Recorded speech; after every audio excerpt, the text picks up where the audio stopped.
मैं वेदांती तिवारी आज अपने दीदी जो मुझसे बहुत बड़ी हैं उनके घर पे भजन के लिए आए हैं हम लोग, और हमारी मंडली भी है जो वेदांती भक्ति भजन पे भी चल रही है।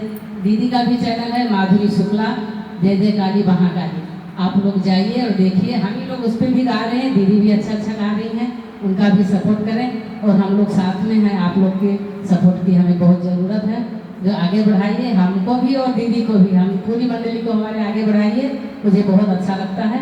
जय माता जी।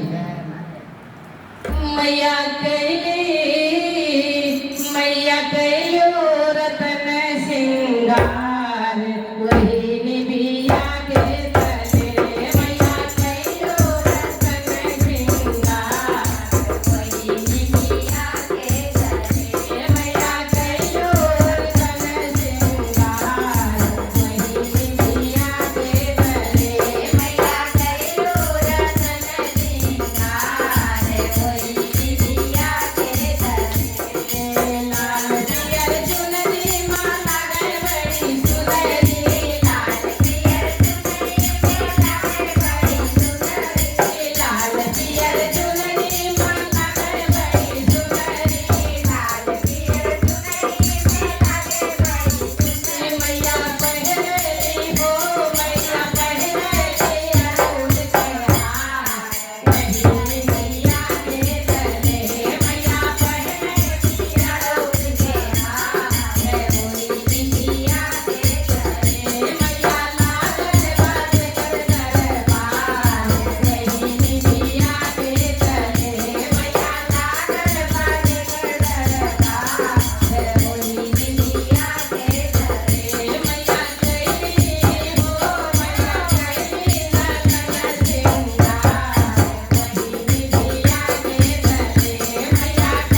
बोलो सीता मैया की